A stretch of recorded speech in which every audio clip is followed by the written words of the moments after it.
안녕하십니까, 박정호입니다. 자, 오늘은 광고 산업의 변화에 대해서 좀 설명드릴까 합니다. 저는 좀 언론 미디어에 많이 노출되는 학자 중에 하나라서 방송국 지인들이 좀 많은 편입니다. 지금도 라디오 진행하는 것도 있고 TV 진행하는 것도 있는데요. 이렇게 라디오라든가 TV, 제가 출연하는 방송국뿐만 아니라 간간히 출연하는, 그러니까 제가 고정으로 진행하는 방송국뿐만 아니라 간간히 출연하는 방송국까지 합치면 제가 그래도 한 7, 8군데는 한 달에 한 번씩은 꼭 가는 것 같은데요. 자, 그런데 그런 방송국의 모든 공통점이 있습니다. 광고 매출이 계속 급감하고 있어요. 그래서 제가 만난 PD님들이야 그냥 컨텐츠 만드는 역할을 하지만 그 PD님들 위에 있는 부장님이라고 하는 분들, 국장님이라고 하는 분들, 본부장님이라고 하는 분들, 센터장님 등등 이런 여러 직함을 가지고 있으면서 어찌 보면 방송국에 돈을 벌어와야 되는 임무를 담당하고 계신 분들의 공통점은 요즘 공중파 미디어의 광고 매출이 또는 종편 미디어의 광고 매출이 급감하고 있다 라는 말씀들을 왕왕합니다. 자, 그렇다면 이들 레거시 미디어라고 불리우는 이들 미디어 환경이 도대체 어떻게 됐기 때문에 이렇게 광고 매출이 급감하는 걸까요? 자, 이거는 아주 상식적인 선에서 생각해 보시면 좋을 것 같습니다. 일단 많은 미디어가 광고주에게 우리 쪽에 광고 좀 태워 주십시오. 그러면 광고 효과 있을 겁니다. 그거를 설득해야, 그래야 그 광고주들이 밀려 들어오게 되겠죠. 그런데 이 레가시 미디어라고 불리우는 전통적인 미디어 섹터에서는 이렇게 광고주를 설득할 만한 아주 과학적이고 객관적인 자료들을 증빙하기가 사실은 좀 어렵다는 게 요즘 가장 큰 한계 상황이다라고 보시면 되겠습니다. 무슨 얘기냐 하면요, 제가 참여하고 있는 TV, 라디오 이 두 가지를 큰 축으로 말씀을 드려보겠습니다. TV의 시청률 조사 어떻게 하나요? 우리가 TV의 전통적인 시청률 조사는 그 시청률 조사에 참여하는 어떤 가정의 TV에 시청률 조사 집계를 하는 단말기가 함께 설치가 됩니다. 그래서 그 가정집에서 어느 시간대에 어떤 채널을 시청하고 있는지를 그렇게 해서 집계해서 그걸 바탕으로 시청률 조사 순위와 시청률 조사가 제일 많이 나오는, 그러니까 시청률이 제일 높은 프로그램들을 정례적으로 발표하게 되는데요. 우리가 네이버 같은 포털 사이트에서 특정 프로그램 보면 그 밑에 시청률 해가지고 주간 단위로 또는 우리 방송국 관계자들에게는 시간대별로도 시청률을 아주 명확하게 주긴 합니다. 자, 그렇게 제시를 해 줍니다. 그렇다면 몇 분 몇 초 때 시청률이 피크로 올라갔다가 다시 다른 쪽으로 채널이 돌렸다가 다시 어느 쪽에 올라갔다. 와, 엄청 객관적이고 과학적이면서 정교한 데이터를 줄 것 같긴 합니다. 자, 그런데 이 부분에서 한 가지 우리가 아쉬운 맹점이 있는데요. 어느 가정집에서 누가 TV에 어느 시간대 어느 채널을 보고 있는지는 분명 집계가 됩니다. 그런데 그걸 보고 있는 사람이 그 집의 할아버지 할머니인지 어머니 아버지인지 아니면 큰아들인지 아니면 막내 동생인지 그거에 대해서는 명확하게 집계가 안 돼요.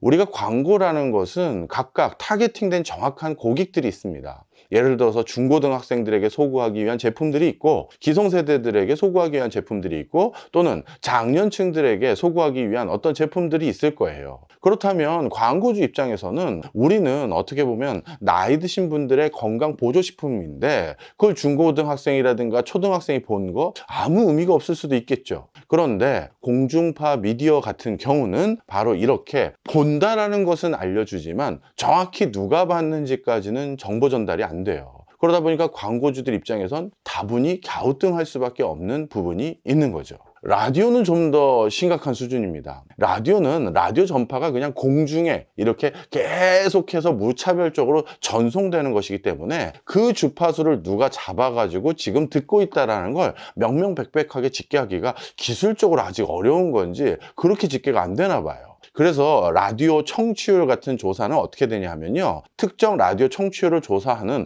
그것도 무슨 공식력 있는 국가기구가 아니라 한 민간기구에서 청취율 조사를 합니다. 그러면 샘플이 한 1000명 정도 되는 사람들에게 전화해서 지금 혹시 이 라디오 프로그램 듣고 계신가요? 이런 식으로 물어보고 그걸 바탕으로 청취율 순위를 나타내는 그런 방식으로 집계가 됩니다. 그러다 보니까 이것도 정말 객관적으로 어느 시간대에 어떤, 예를 들어서 라디오도 1부가 있고 2부가 있고 3부가 있고 4부가 있잖아요. 그러니 광고주들에게 1부 앞부분에 내 광고를 실어달라고 해야 될지 4부 끝나고 맨 마지막에 실어달라고 해야 될지, 그러면 그 라디오를 듣는 사람들은 주로 누군지, 이런 것들에 대한 정확한 정보를 제공해 줄 수가 없어요. 자, 그러다 보니 어떤 문제가 있다? 광고 효과성에 대한 검증이 좀처럼 이루어지지 않는다는 겁니다. 자, 그런데 요즘 뉴미디어에서 새로 광고가 많이 태워지는 분야들이 있습니다. 바로 어떤 분야냐 하면요, 우리 OTT라고 하긴 좀 그렇고요. 예를 들어 넷플릭스라든가 그 다음에 디즈니 플러스, 이런 OTT들은 아직까지 우리나라에선 중간 광고라든가 광고와 관련된 상품들이 런칭되지 않은 걸로 알고 있습니다만, 그런데 그게 아니라 이통사들이 운영하는 앱들이 있습니다. 영화 보고 드라마 보고 다시 보기 할 수 있는 거예요. 바로 그런 앱에서는 예를 들어서 그 앱의 바로 앞에 광고를 때린다 라고 하거나 뒤에 광고를 때린다고 하면, 이거는 그 광고 효과성에 대해서 광고주들에게 아주 정확하게 정보를 줄 수가 있어요. 왜냐하면 이런 앱을 통해서 어떤 영상을 우리가 시청하게 되면요, 결국 우리가 모바일 폰을 사용하게 되는 거 아니겠습니까? 자, 그런데 이런 모바일 폰은 소유주가 분명히 구분되어 있죠. 우리 딸이 사용하는 휴대폰 번호, 그리고 우리 아버지가 사용하는 휴대폰 단말기 번호, 그리고 우리 할머니가 사용하는 휴대폰 번호와 단말기 다 구분됩니다. 따라서 어느 휴대폰 단말기, 어느 휴대폰 번호 단말기에서 어떤 앱을 통해서 어떤 드라마를 계속 시청하고 있는지, 어떤 컨텐츠를 계속 시청하고 있는지는 시간대, 그리고 대상자, 그리고 그 대상자가 어느 분초에서 더 보다가 다시 보러 돌려서 계속 반복해서 보는지, 아니면 어떤 구간대는 점핑했는지, 이런 정보들까지도 아주 세세하게 분류가 돼서 제공할 수가 있겠죠. 따라서 광고주들 입장에선 우리가 필요한 고객들은 20대들인데 그 20대들에게 딱 맞춰서 맞춤형으로 타겟팅 광고를 어디다 하면 되는지 알려주는 매체가 생겼다고 볼 수도 있는 거죠. 유튜브도 마찬가지입니다. 전 세계적으로 유튜브에 대한 광고가 계속 매출이 늘어났던 가장 큰 이유들 중에 하나는요, 물론 사람들이 유튜브의 체류 시간이 길어진 것도 있겠습니다만, 그 유튜브도 역시 우리가 대부분 유튜브를 시청하는 방법론 중에 하나가 이 요즘은 모바일 폰입니다. 따라서 이 모바일 폰은 어느 유튜브 채널에서 어느 나이대에 성별은 어떻고 거주지는 어떻고 상당히 상세하고 자세한 정보를 바탕으로 광고주들에게 당신 제품은 이런 채널 앞부분에 광고를 저희가 태워드릴게요 라고 하면서 설득하기가 수월한 것이죠. 자, 바로 광고 산업에 있어서 이런 커다란 기술적 환경 변화가 지금 광고 산업의 생태계에 큰 변화를 도래하고 있다, 이렇게 보시면 되겠습니다. 물론 이 과정에서 공중파 방송국들도 나름대로 살아가는 방법들을 찾아내고 있습니다. 우리 가끔 종편이나 증권 방송들을 보면요, 우리 보험회사들 상품들 보실 겁니다. 1588에 뭐뭐뭐 이렇게 하면서 이 보험 들면 어떻게 된다 하면서 바로 가입 상담할 수 있는 그 번호들 알려주죠. 자, 그런데 재미있는 점은요, 똑같은 무슨 화재, 무슨 다이렉트 보험이라고 해서 그 번호를 밑에 불러주는데 그 번호가 방송국마다 또 방송 프로그램마다 다릅니다. 예를 들어서 그 보험회사와 그 방송국이 제휴를 맺어가지고요, 우리가 너희 광고를 우리 프로그램 앞에 태워드릴게. 그런데 우리 프로그램 앞에 태워서 너희가 상품 매출로 이어진 건지, 다른 방송국의 광고에서 그게 이어진 건지 구분이 안 되잖아요. 그러면 매출을 쉐어하거나 수익을 쉐어하기가 쉽지가 않겠죠. 자, 그래서 어떻게 했다? 각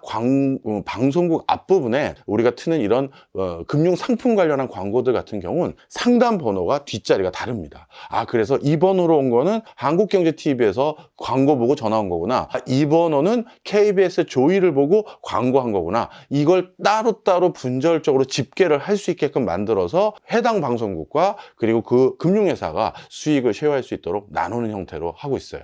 어찌 보면 광고 부분에 있어서도 이런 커다란 환경 변화에 적응하고 또는 대응하기 위해서 공중파들도 나름대로 노력하는 거 아닌가, 이런 생각이 듭니다. 자, 오늘은 광고 시장에서 전개되고 있는 기술 환경의 변화에 대해서 살펴봤습니다. 다음 시간에 다른 주제 가지고 찾아뵙겠습니다. 고맙습니다.